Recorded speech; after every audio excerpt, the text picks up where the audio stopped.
Aku berpikir, apakah ini memang benar tempatnya si ibu Roro Kidul ada di sini? Kayak apa sih bentuknya dan siapa sih pengikut-pengikutnya? Itu aja gue pikir.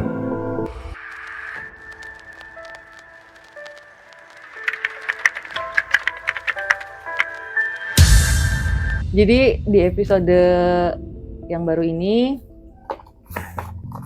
aku kedatangan teman lama nih.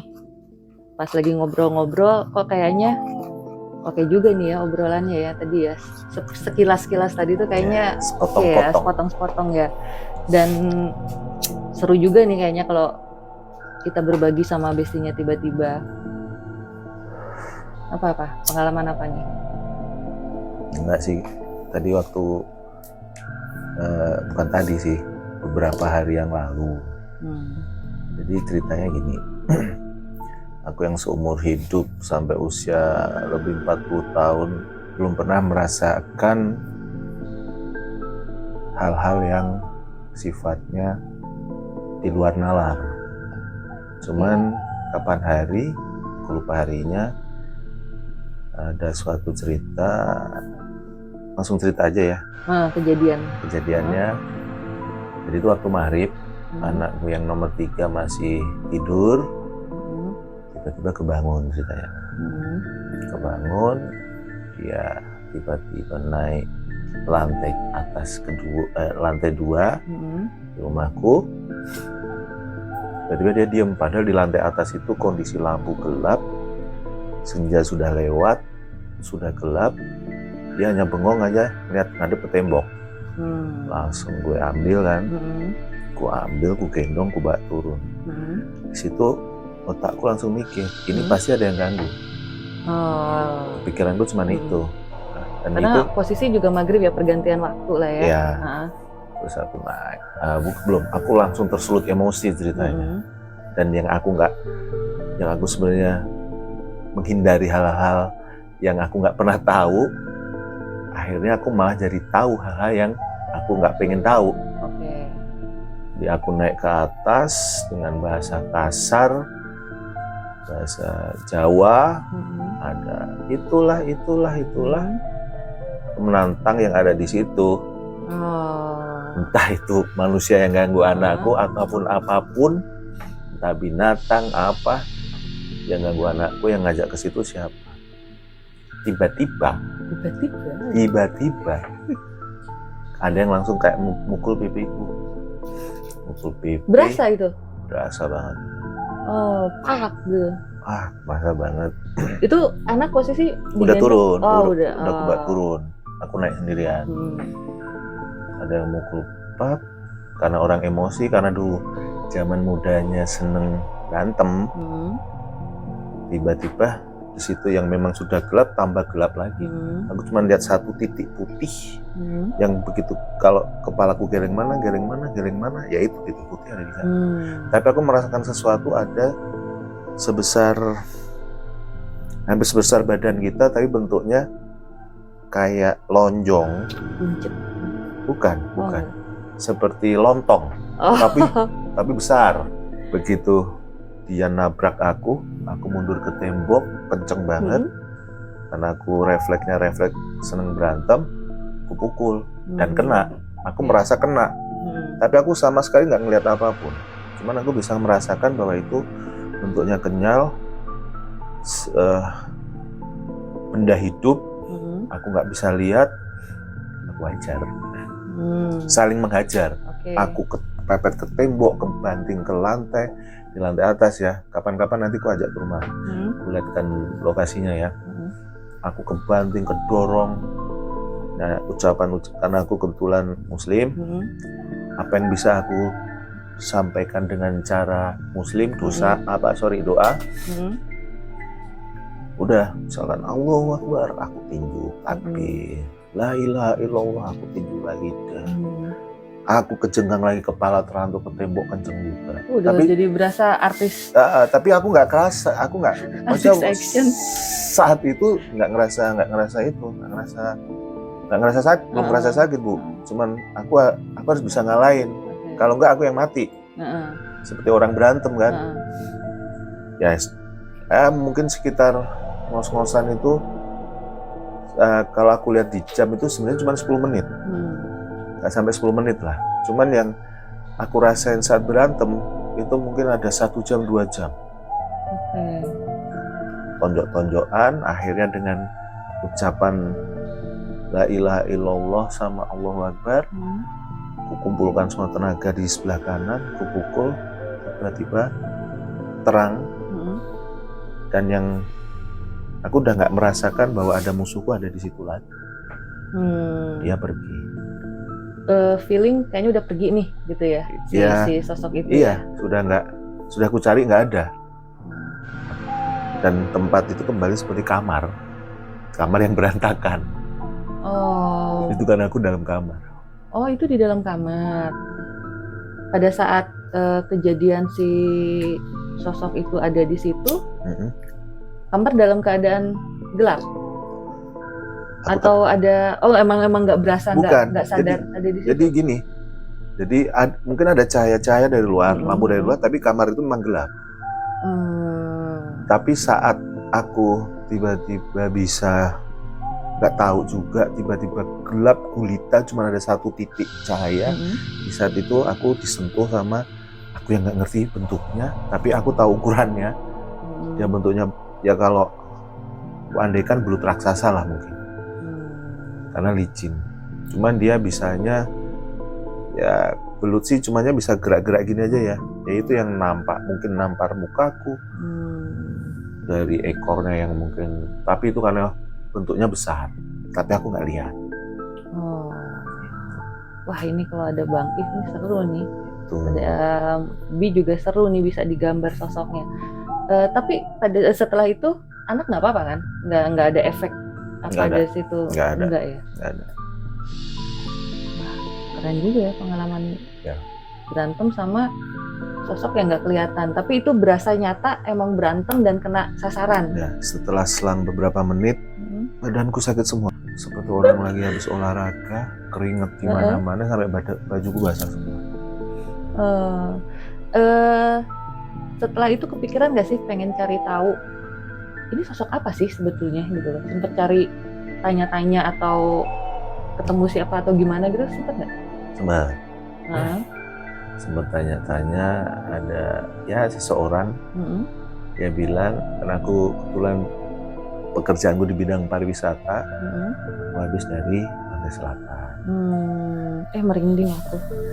Dari Pantai Selatan, habis ngantar tamu, ada orang wisata di sana, mereka sibuk berwisata, dengan pikiranku kemana-mana. Maksudnya apa gini. Apa yang ada dalam pikiranmu saat itu? Aku berpikir, apakah ini memang benar tempatnya si Ibu Roro Kidul ada di sini? Kayak apa sih bentuknya dan siapa sih pengikut-pengikutnya? Itu aja aku pikir. Dan aku nggak bisa lihat apa-apa sebenarnya, cuma laut, pantai, orang lagi itu. Ya cuma gitu aja. Dan kata beliau, ada yang merespon, ikut ke rumah, tapi yang di apa istilahnya ya, yang diajak berkomunikasi adalah anakku yang nomor 3 itu. Berarti ada rasa penasaran pada saat ke Pantai Selatan. Ya itu pun aku tuh nggak nyambung sebenarnya. Sebelum aku tanya aku nggak ngerti, karena itu connect dengan masalah anakku. Jadi setelah itu ditanyain, kamu habis dari mana beberapa hari ini? Ya baru kemarin. Baru kemarin, hari ini kejadian. Setelah kejadian itu, malam aku lagi kebetulan ke teman-temanku kerja, nongkrong di sana. Dia lagi ada masalah nih ceritanya nih. Dia lagi ada masalah tentang hal seperti itu.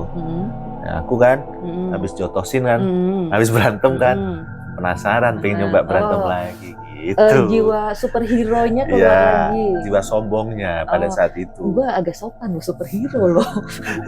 Dia ternyata gue bisa berantem sama hal yang nggak gue lihat, dan dia kalah, dia pergi. Gitu.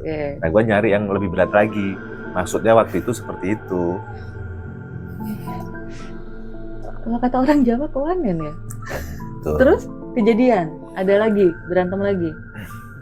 Akhirnya ada beberapa teman-teman yang menasihati aku jangan coba-coba. Karena apa? Iya, kalau musuhmu satu, kalau rombongan kamu punya bekal, kamu punya bekal apa gitu. Bekal aku hanya keberanian gitu aja. Tapi ya kebantai kalau.